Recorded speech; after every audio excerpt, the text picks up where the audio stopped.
So how many people have ever had someone in your life who just rubs you the wrong way? Anybody ever have?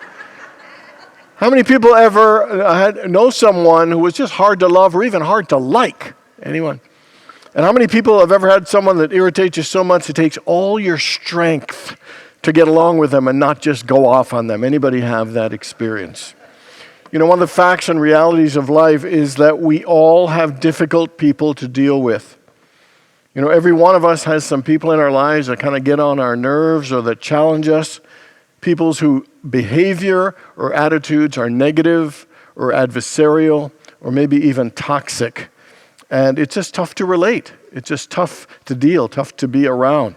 And whether it's an individual or individuals in our workplace or in our family or neighbors or parents or politicians or store clerk or your mechanic or strangers, every one of us deals and faces dealing with difficult individuals. I saw a quote and it said, "Human beings are the most difficult people in the world." So I want you to think of somebody who is a difficult person in your life. See their face in your mind's eye. And I would guess it was probably fairly easy to think of a person, have their picture come up in your mind. What is a little bit harder for all of us is to realize that we are someone else's difficult person. You know, that it is our picture they're holding in their minds when they think of what a difficult person is. And I know you're all thinking, no, Richard, that is not me. That could not be me. I am not a difficult person. Here's a little quiz to see if you are. So you might be a difficult person if people salute you and you're not in the military. You might be a difficult person if telemarketers hang up on you. You might be a difficult person when you walk into a business and they always coincidentally happen to be closing at that exact time. You know that you might be a difficult person if your family moves and forgets to tell you where. Last one. You might be a difficult person if your mystery person Christmas gift is a muzzle. So it's not a good sign. So today's talk is entitled, "What if Godzilla just wanted a hug?" I think it's a fabulous title. I'd love to take credit for it, but it is the title of a book a friend of mine, a great guy named Daryl Fusaro, wrote. Not only is he an author, but he is also an artist. And he had an exhibit with Andy Warhol. He was a Hollywood stunt coordinator. He was a producer of a local edition of CNN and also a co-host of the Unity Online radio show, The Funniest Thing. He and his partner, Ed, are both hilarious, they're creative, and they're passionate about spiritual principles. I've been on their show, I think, at least 3 times. And I was at a regional conference. They live in LA. I was in Palm Desert, and they drove up from LA so that we could actually meet in person. And he gave me a copy of What If Godzilla Just Wanted a Hug. So when we think of Godzilla, clearly the image is of, it's not warm and fuzzy. It's a fire-breathing, destroying, heartless monster, kind of the bad guy, the villain. And so that whole idea of Godzilla is that kind of a negative tone and negative influence. I think there's a TV show that spins off of it called Bridezilla. I'm not sure what that's about, but it's really not a positive connotation. So we all have Godzillas. We all have difficult people in our lives, people who we think as monsters or bad, or at least they irritate us and make life challenging and difficult. And so what if Godzilla wanted a hug? Anybody ever had a time in your life where you just needed a hug? You just wanted a hug. You just wanted some tenderness, some kindness, some empathy. You just wanted to be understood. You just wanted some encouragement and support. So what if Godzilla just wanted a hug really means, what if the difficult people in our lives, the people that challenge us and frustrate us, even the people who hurt us, what if they just wanted a hug? What if they just wanted some support and some care? What if underneath that behavior is someone who's kind of lonely and struggling and in pain, who just wants some acceptance, who just wants some kindness? I mean, we could almost use it as an example that when we see someone lash out, at some level, we think they are just needing a hug, that they just need some support and care. James Freeman, who was the director of the Unity Ministerial Program, and he wrote the prayer of protection that we do every Sunday. When I was in seminary, I was at a lecture, and somebody asked him, what have you learned in all your years? And he said, the one thing I've learned and come to realize is that every single person is hurting in some way. Every person is dealing with some wound, and every person is in need or desires a healing of some kind and on some level. And that the thing that they are seeking for that healing more than anything else is love. Because love is a healer. Love soothes and it comforts, it reassures, it uplifts, it nurtures, it transforms. Love is the thing that we all seek more than anything else, whether we realize it or not. The amazing thing about the power of love is it comes in many different forms. To be cared for, to be seen, to be acknowledged, to be understood and accepted, to be affirmed, to be valued, to be cherished, to belong, to be respected. I mean, we have all kinds of ways that we all yearn for a level of love. We all want love, but sometimes we hurt so badly, we don't know how to ask for love. We don't know how to ask for help. We don't know how to ask for a hug or the support we need. Sometimes we are so wounded, we have a very difficult time receiving, accepting, and letting in the very love that we actually want. Sometimes we're so wounded and hurt that we sometimes have a hard time expressing or sharing our love with the very people that we love and want to share it with. We are told we are created in the image and likeness of God, and God is love. So it means that we are made in love, that we are here to love. And we want love, but sometimes we're so stuck in the pain that sometimes not only do we not let it in, sometimes we push love away. And sometimes we even hurt the people that we want to love us and that we love. And so sometimes we lash out, sometimes we act out, sometimes we withdraw or turn to all kinds of other things to try and find that love that we're seeking. When parents hear a child say things like, I hate you, I hate you, I hate you, parents can easily think, well, I know they don't mean that. They're just hurting and don't know how to express it, or how to say what it is that they need. But when we as adults act out, and we do, and there's still those childlike reactions that we all have in us, we among ourselves have a harder time, or the capacity or the patience. We would rather reject and judge and label rather than going to that place of that level of understanding with others when they act out. Most of the hurtful behaviors and actions are from people who are hurting. I read an article and it says we are doing one of two things, rather expressing love or we're crying out for love in whatever form that might be. What if Godzilla just wanted some love? Just wanted some compassion, wanted some tenderness. And that is true, but we don't always know how to ask for it. We don't always know how to express it or show it. So right now I just want to share with you Daryl's Godzilla. Daryl's most difficult person, most difficult relationship, and that was with his mom. And he reflects back to his 4th grade assembly that all the kids, and he was in this performance they had, and it was like a basketball court with a stage with chairs there. I think we all remember what that was like. And so he was in this plan. Everybody's saying, everybody's asking, your mom coming? Everybody's saying, yeah, my mom's coming, my mom's coming. He said my mom's coming, but secretly he's praying, oh God, Jesus, please don't let mom come. Please don't let mom come. And then so as the play began, his mom wasn't there, and he was tormented by the thought, any moment she might come in, any moment she might come in. So she was kind of being late, and he was like, oh, maybe I got away with it. Maybe she won't come. And then the door from the back slammed, everybody turned, and there's his mom in a tight sweater, capri pants, and high heels, and says, hi, baby.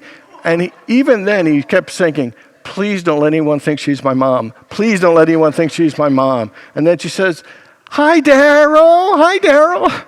He said he was absolutely humiliated and embarrassed. And it was just one of many events where he felt humiliated and embarrassed about his mom. You know, she would drink and get drunk, and he wrote this. He said, "Seeing your mother drunk is one thing, but being forced to dance with your drunk mother is a discomfort like no other." There were other incidents, clashes between his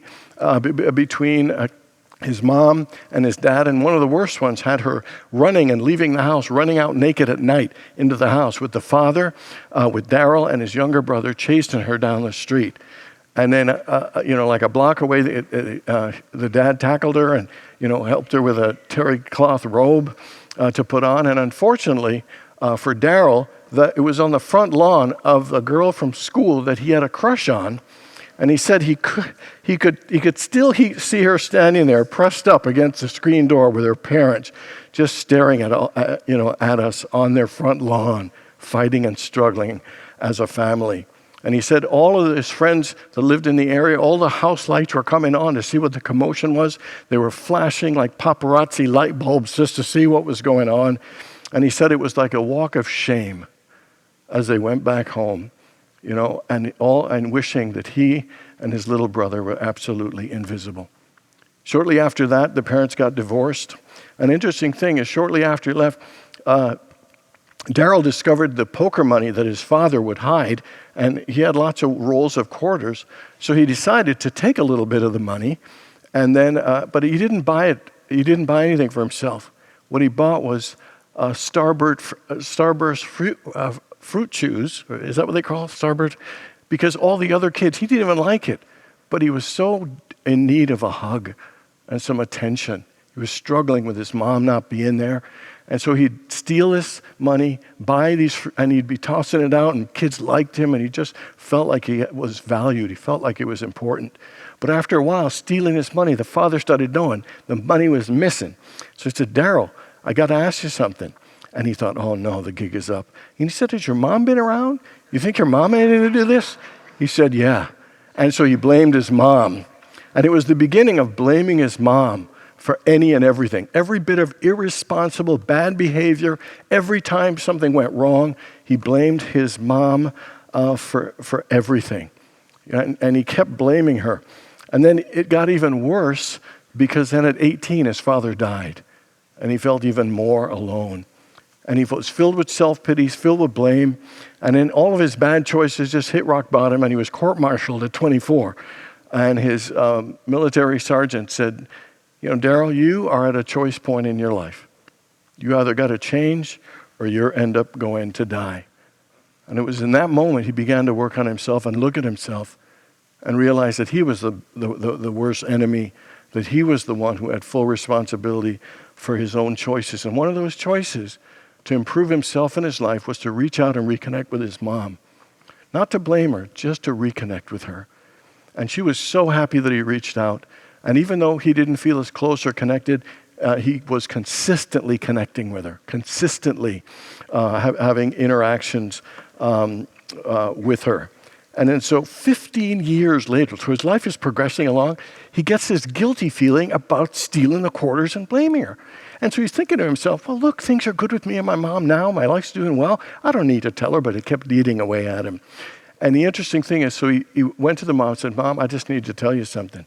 Is that those quarters, I stole them. I know Dad blamed you and got angry at you, but I'm the one that did it." And then she said, "Isn't it funny the silly things we do when we're young?" And she gave him so much understanding that it just opened his heart. And he just really began to melt and realize that his mom really wasn't so bad, that those things weren't as bad. And he put so much blame on her. And then she said, the worst regret was leaving. That was the hardest thing for me to do. And he said, "I hate that you and your brother feel like I didn't love you, but I absolutely loved you." And she was going through tough stuff, and she explained all of that stuff. And then he said, "Mom, I knew you loved us, and I know you still do, and I love you." And then his heart opened even more because he started remembering her teaching him how to tie his shoes, how to color, and that she kept saying to him, "Daryl, you're going to do good stuff one day. Daryl, you're going to be a great success." And then he realized that he had become all of those many things, exactly what his mom said. And he came to terms to realize his imperfect mom was the perfect mom for him, that taught him what he needed to learn to become who he needed to become. So right now, I just want to share with you 3 things that we can do to deal with in the best way the difficult relationships and difficult people in our lives, or the 3 ways for us how to give our Godzilla a hug. So here we go. The first one is to show grace and compassion. How many people saw the movie Godzilla versus Kong? Oh, somebody did? I'm amazed. Okay, cool. So the director of that movie was Adam Wingard. And here's a perspective about Godzilla in the movie that he has. He said, "True, the very tall lizard creature has no qualms about killing thousands of people in one fell swoop by breathing fire on them. And yes, he has historically climbed skyscrapers and squashed cars with his bare feet. But has anyone ever stopped to consider that maybe Godzilla wasn't such a bad guy? According to Wingard, Godzilla might just be misunderstood." So what if the person that we blame, the difficult person in our life, our Godzilla, wasn't as bad as we thought? What if that person might just be misunderstood? What if we don't have all the information about what's going on in them and in their lives, about their fears, about their insecurities or shame? Maybe they just did the best they could at that time. Wingard, if he could consider giving Godzilla the benefit of the doubt and understanding and grace and compassion, could we, whoever with that difficult person in our lives, be willing to give some consideration, some benefit of the doubt, some grace, and some compassion? The Bible tells us to love our enemies and forgive those who wrong us. And the truth is that we could not have love, forgiveness, or happiness without grace and compassion. That it is absolutely vital, and that is what we are called to do. When it says that love is patient, love is kind, and love keeps no records of evil, love sees the best, it is saying that even when someone doesn't show up in their best, that we can still see the best in them. We can express the grace of God and our compassion for them. The fact is that when someone hurts us or offends us, we have a choice. We can actually turn to blame or judgment or hatred and resentment, or we can believe and see the best in them. Maybe they were just having a tough day and didn't realize that they were rude. Maybe they are going through some difficulty, and maybe it has absolutely nothing to do with us. And in the same way, when we mess up, when we make mistakes or say or do something hurtful, don't we want some compassion? Don't we want some grace or some understanding? The fact is, no one's perfect, and we need to have some room for some understanding to allow ourselves to be human. Martin Luther King said, if we all went by the rule an eye for an eye, we'd all end up being blind. That it does not help. The truth is, if we want to have love and peace and happiness in our lives, we absolutely must show grace, understanding, and compassion. In my prosperity class, we do a little compassion exercise, and it's called Just Like Me. So we're going to do it right now. I want you to hold in your mind's eye again somebody that you've had difficulty with or having with, and we're going to do a little meditation. Everybody close your eyes, take a deep breath. And I just want you to realize that this person makes mistakes just like me. This person can be a jerk just like me. That this person has been hurt just like me. This person gets angry just like me. This person worries just like me. This person wants to be happy just like me. This person deserves a second chance just like me. This person wants to be loved just like me. Take a deep breath. Feel your heart open in compassion and grace and understanding. And one more. This person is a child of God just like me. Deep breath. And just open your eyes. So if we want peace, if we want happiness, if we want to make the best of any difficult relationship, It begins by a willingness to show grace and compassion. The second thing is to choose learning and healing. Nobody likes difficult people. Nobody likes difficult relationships. And often when we think of a difficult person, we always think, they're the ones to blame. They're the reason for my frustration. They're preventing me from peace or happiness or success. They are a roadblock and an obstacle in my life. And I bet if I were to give the power to you to just snap your fingers and eliminate the difficult people and difficult relationships in your life, we would all take it.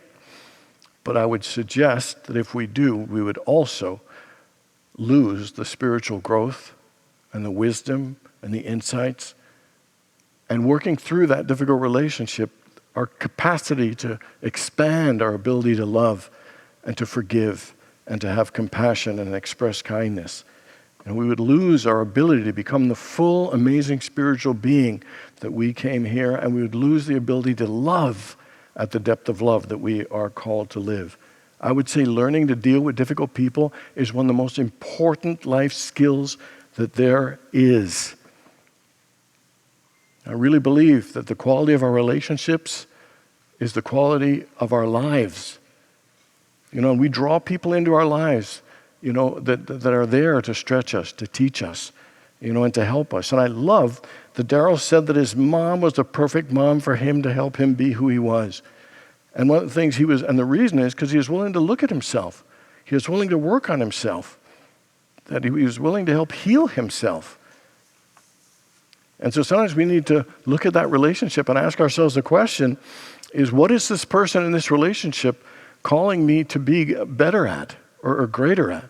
What is the lesson or message I'm meant to learn from that person? Or what is the thing I'm meant to heal or let go or to change or to express or to create and bring forth? What boundaries am I supposed to set? What ways it is teaching me to say yes and step up, or what ways it is calling me to say no? And an important thing in this process of learning and healing is to take it to God in prayer with the same intention and awareness that Joseph had when he said, God means this for good. That God means this for good, that this relationship, this difficult person, that it is meant for my highest good. I love that Darryl went from being lost and self-pity and blaming to choose to empower himself. He chose to learn, he chose to heal, and it helped him advance in a great and wonderful way. So for whoever that difficult person is, the question is, are you willing to choose to not go to blame, but to choose to learn and to choose to heal so we could advance and move forward to greater things? And the final one is to send peace and love. That sounds like so soft and, send peace, send love. It sounds kind of soft and maybe not very helpful, but it's powerful and amazing. One of the examples that I had in my life that I really was astounded at was this lady named Sharon. When I was a minister in North Carolina, she came into my office and she was crying. She was really upset. And she shared a story of the fact that she and her husband and her family moved from Pennsylvania to a cul-de-sac right near the church.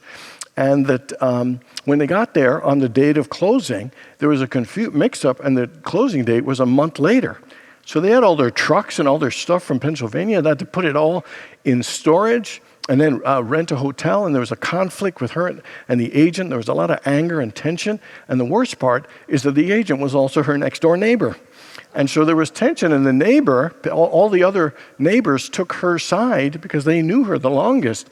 And so Sharon felt like she not only got a raw deal, but she also was getting a cold shoulder every day. She said she hated this, and they can't move now. The husband just got this job, and they have to stay there. And she was so upset. And so I said to her, we're going to do a little experiment. We're going to send her blessings of peace and love and abundance. We're just going to hold that for her. And I said, every time you get out of your house, just sincerely wave and smile. Send them peace, send them love. And he said, even if you don't get responses, just keep at it. I said, this is going to work. It's going to take some time, but it'll work. And I bet you one day she'll even send you a Christmas card, but we got to be dedicated to this. So she and I would do this. She and I would do this over and over again. After a couple of months, they had an issue with their water pressure in the cul-de-sac. And Sharon was one of these write a letter of complaint with absolutely just like a dog with a bone when you set her on something. Well, amazingly, all of her work got their pressure even higher than what it was before. She became like a cul-de-sac hero. people started waving at her. And slowly over time, the situation was resolved with a contract, and she became a part of the community, felt a sense of belonging, and felt happier than she ever had. And she ended up getting a Christmas card eventually. And it doesn't seem like a big deal, but it is a huge thing. That what comes from our minds, what comes from our hearts, sending it out there, 100% makes a difference in here and opens a path to create a healing and a transformation in the difficult relationship itself. Charles Fillmore said that the quality of our lives and the amount of prosperity we experience are directly related to the thoughts that we hold towards other people. That when we hold thoughts of peace and love, peace and love come back to us. When we send out, thoughts of abundance and joy comes back. Daryl tells a story about when he worked at that CNN studio. His manager was kind of out to get him. They didn't get along very well at all. And he was thinking, this isn't going to last. But then he remembered, if you bless something, it will bless you.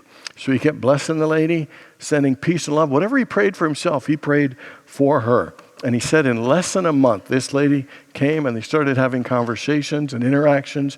They enjoyed working well together, until he left a few years later. He said the transformation was amazing. This sending peace, sending love, sending blessings absolutely makes a difference. It leaves out any room for blame and hatred and negativity. And just sending that peace and blessings out makes us feel a sense of peace and joy in us. But sending it out to the universe helps that relationship, but I think it helps just life itself, sending good energy out there. And I think it's important to send peace and love and blessings to ourselves, to be compassionate to ourselves. In addition to learning, we need our own love and our own support and a hug from us. It's interesting that the image of the Godzilla in the different movies that were made have gone from, terrible villain to anti-hero to sometimes even being a good guy. Ever had a relationship that didn't start out so good, that was difficult? Maybe you didn't like the person, but over time you got to know them and you became even closer and they became even friends. I really believe that in those difficult relationships, if we were to exercise showing care, compassion, and understanding, that if we were willing to learn and heal within ourselves, and if we're willing to send peace and love, it can transform those into something greater and something even better. It doesn't mean we're going to have lunch and be pals, but when you express grace and compassion, healing for ourselves and sending love, it'll at least bring peace in here and peace to ourselves. Whether we realize it or not, whatever we do for a living, it doesn't matter. Every single one of us are in the people business. That every single one of us, the quality of our lives is reflected in the quality of our relationship. We all know difficult people are a sign of that we're hurting in some way, that we're not feeling a sense of love. And so knowing that truth, would you be willing to give love to the difficult people in your life? Because what if Godzilla just wanted a hug? God bless you all.